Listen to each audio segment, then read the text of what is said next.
Jean-François Lisée. On va juste dire qu'on est d'accord. Thomas Mulcair. Je te donne 100% raison. La rencontre. C'est vraiment une gaffe majeure. Tu viens de changer de position. Ce qui est bon pour Pitou est bon pour Minou. La rencontre. Lisée. Mulcair. Alors, c'est le one-man show de Thomas Mulcair parce que Jean-François Lisée est en relâche. Thomas, il y a 6 anciens premiers ministres du Québec qui ont dit, qui ont imploré, qui ont supplié François Legault d'y aller mollo avec sa réforme sur la santé en disant « vous centralisez trop ». Et là, il y a des institutions importantes qui ont une histoire, qui ont un passé, qui ont une culture, par exemple, comme l'Institut de cardiologie de Montréal, qui vont être totalement avalés par le système de santé. Alors, faites attention, mais le ministre Dubé va de l'avant malgré tout. Ben, le ministre Dubé a raison d'aller de l'avant avec la réforme de la santé et la création de cette nouvelle agence, parce que comme méthode d'administration publique, c'est éprouvé. Richard, c'est pour ça que l'Agence de revenus du Canada marche, et l'ancien ministère Revenu Canada fonctionnait pas. C'est la raison pour laquelle aujourd'hui Post Canada fonctionne et pendant des décennies, c'était le parent pauvre de l'administration publique fédérale. Donc, on parle d'une bonne idée. On parle de l'idée d'avoir une instance qui peut caller les shots, éviter le genre de situation qu'on avait vu pendant la pandémie où les uns disent ben, on n'a pas de place, on vous prend pas et ça devient des petits fiefs. Là-dessus, je lui donne raison. Mais, puisque l'appétit des fonctionnaires est illimité, ils ont décidé, tant qu'à y être, tu es en train de faire des rénaux à la maison, puis ton gars de construction va dire, ben, tant qu'à y être, peut-être une nouvelle salle de bain. Alors, tant qu'à y être, les fonctionnaires ont décidé, on va tout prendre. Les fonctionnaires sont basés sur la rue Joffre à Québec, connaissent rien à la grande région de Montréal, qui est quand même la moitié de la population du Québec.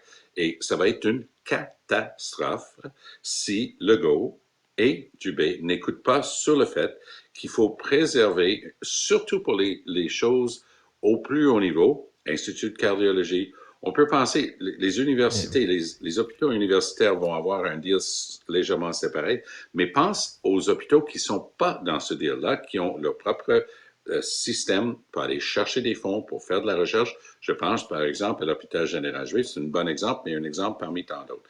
Donc, dans le but d'endiguer un problème réel au sein du système, ils sont en train de prêcher et par l'excès et ils s'en prennent, et Richard, je vais faire une drôle de comparaison, mais ils s'en prennent à l'excellence. Et pourquoi j'utilise le mot excellence? Parce que quand on a vu tous les trucs qu'ils ont sortis contre les universités anglophones, il faut les réduire, il faut faire ci.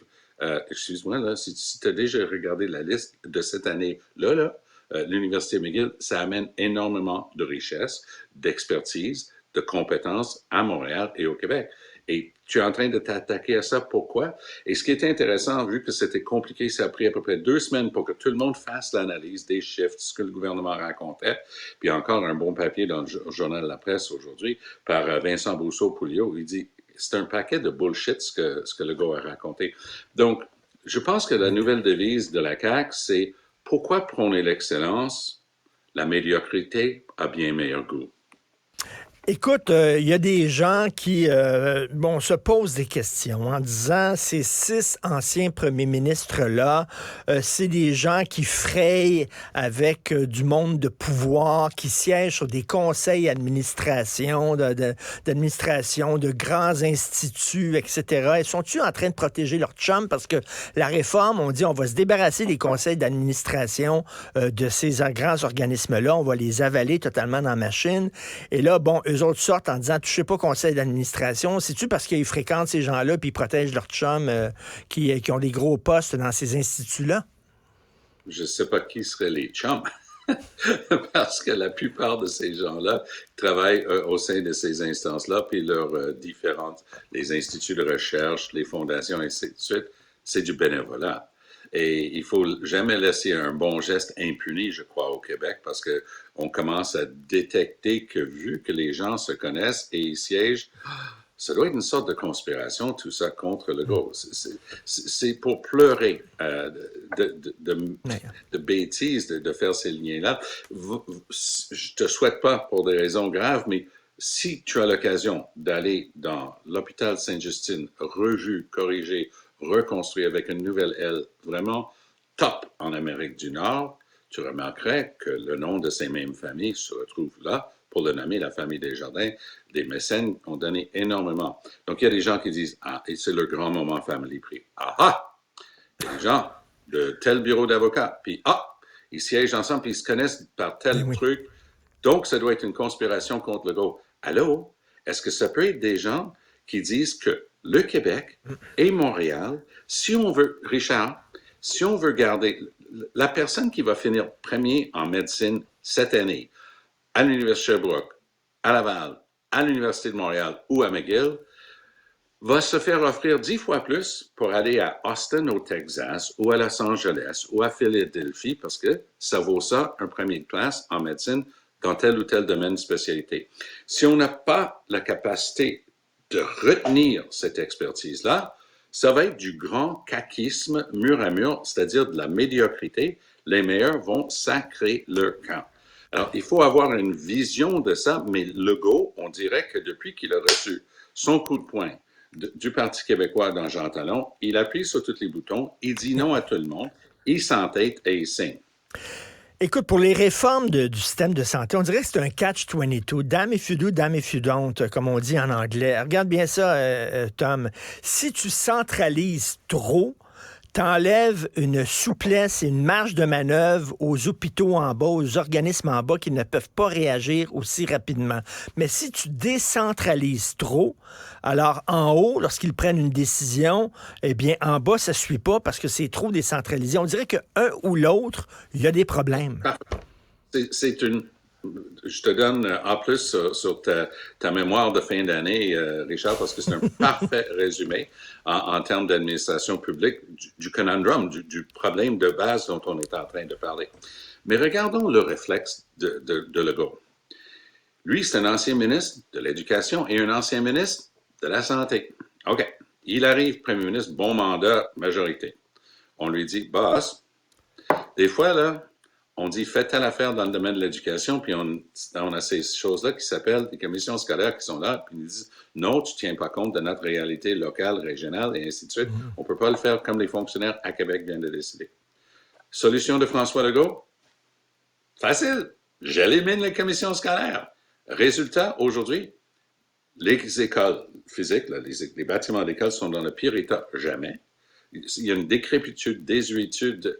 Ce sont tous des laboratoires pour pousser des organismes entre les murs. Et ça, c'est le résultat d'un gars un peu fru, un peu imbu de une très haute opinion de ses propres opinions. Il sacre dehors tous ceux qui disent, faut tenir compte de la réalité locale. Idem en santé. Hey, boss, tu sais pas le meilleur. On leur dit à tous les hôpitaux de faire telle affaire, les CIUS et tout ça. Ils nous écoutent pas. Pas de problème. Mais toutes les sacrés dehors, qui, tout leur conseil d'administration, tous des gens avec un lien de la place, ils connaissent de quoi il s'agit, connaissent la réalité locale, régionale, ils peuvent s'adapter, plutôt que de dire, on va avoir une agence, et c'est une bonne idée, je répète, qui va pouvoir coordonner et exécuter, ils veulent tout centraliser. Je m'excuse, Richard, mais c'est impossible. Et je connais l'administration à Québec. Moi, je suis un de ces rares anglophones qui a gravi les échelons de la fonction publique québécoise avant d'aller en politique. Et est-ce que je peux juste te dire que la bébite du ministère de la Santé et des Services sociaux, il y a une culture là-dedans qui est anti-médecin, éprouvée, là, validée, ce que je te dis là. Une culture anti-médecin et une culture de théorie. Si tu veux avoir un bon lunch avec eux autres, tu dis, on n'a qu'à suivre le modèle suédois, puis là, ils vont te donner des high-fives parce que c'est ça, ils sont tous allés en Suède pour étudier telle affaire. Mais je m'excuse, ils ne savent même pas où c'est Trois-Rivières. Et j'écoutais Lucien Bouchard, qui fait partie de ces premiers ministres-là, qui ont dit à M. Legault, faites attention pour la centralisation. Ouais.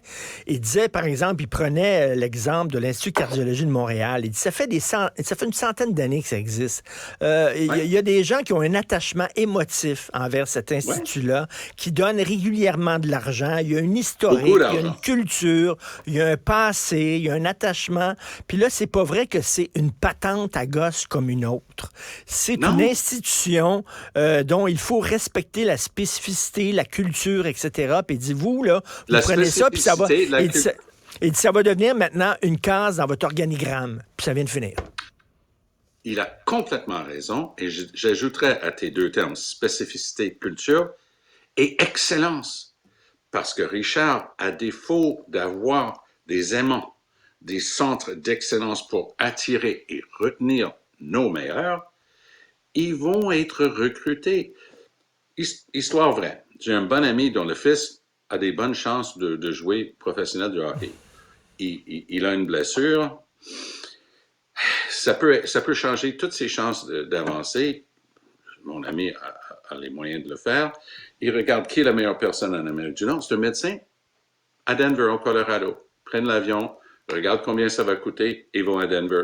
Ils rentrent dans la salle et le gars s'adresse à eux dans un français québécois. Parfait.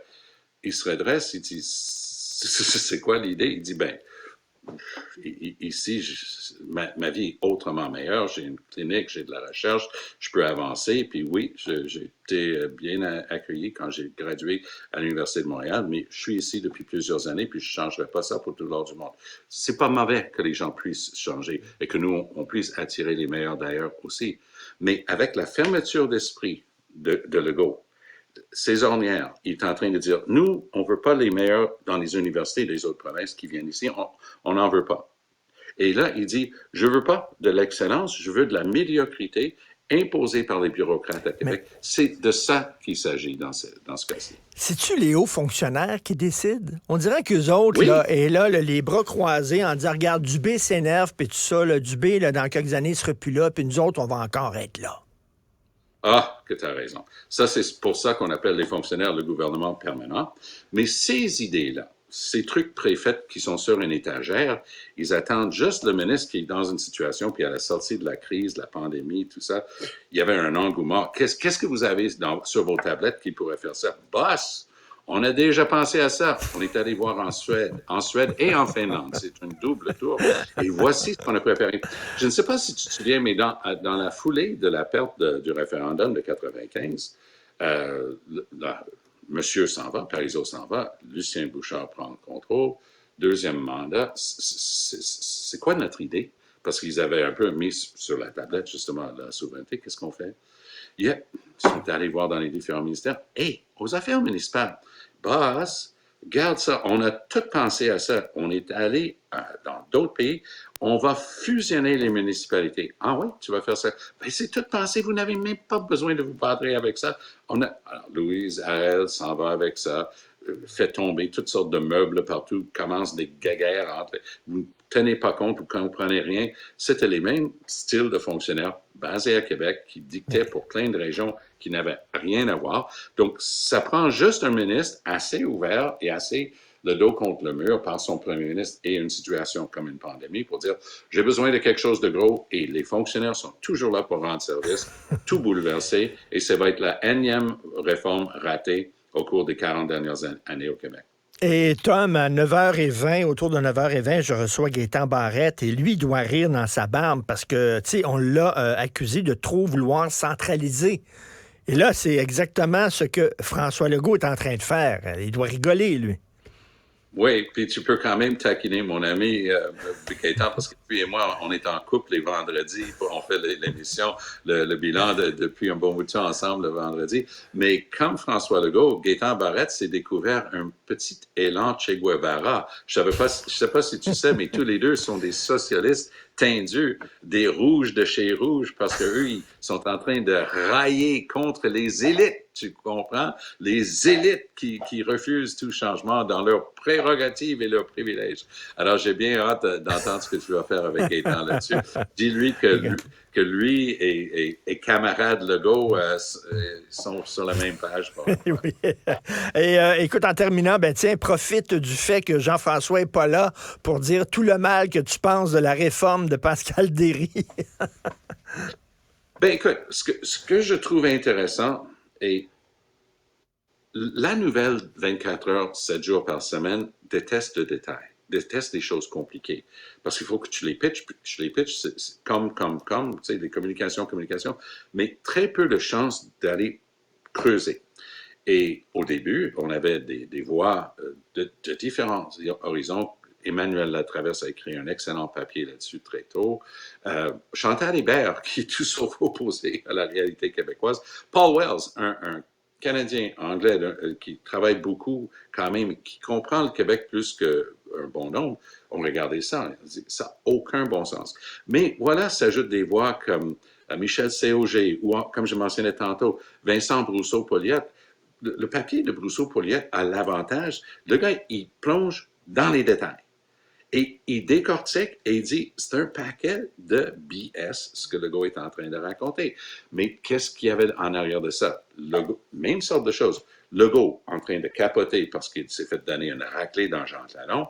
Pourquoi j'ai mangé une raclée? Ah, ben, c'est parce que je suis pas assez nationaliste. Donne-moi quelque chose. Ben, boss, tu peux toujours t'attaquer aux universités anglophones. Maudite bonne idée. Me dire, en plus, j'entends trop d'anglais à Montréal. Ouais, ça va être bon.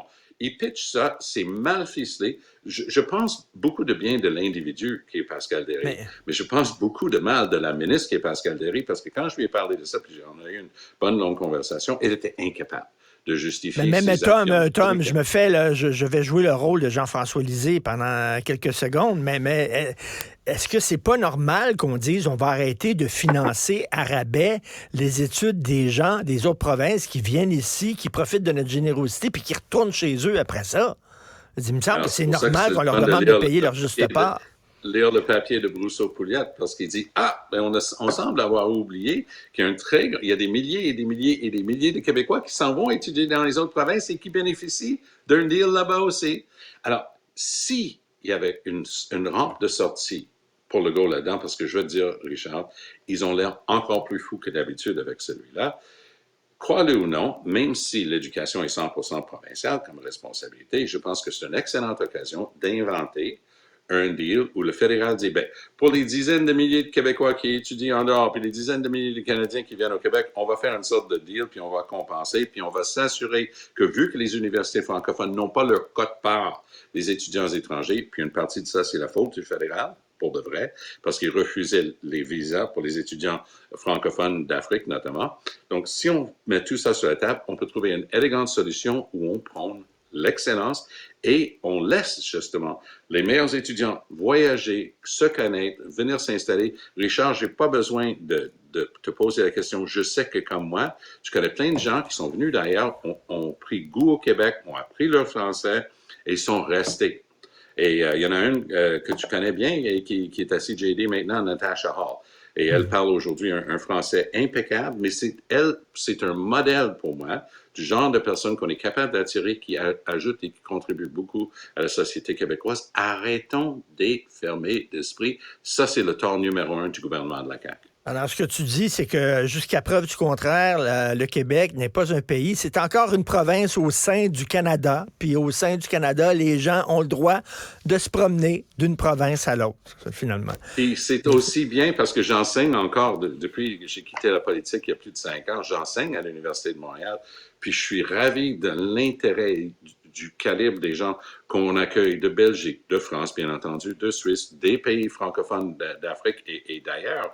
J'ai même eu, crois-le ou non, là, dans des cours de maîtrise, j'avais un Australien qui avait appris pas mal son français et un Américain. Ce sont des oiseaux rares, mais c'est une indication qu'on est capable d'attirer et justement faire comprendre la réalité et la différence québécoise. Mais pour l'instant, le seul message qu'on envoie, viens pas ici, on est trop fermé d'esprit. Merci beaucoup, Tom. Puis un petit secret, j'ai étudié à l'Université Concordia. Tout s'explique. Merci beaucoup, Tom. À demain. Salut, bonne journée.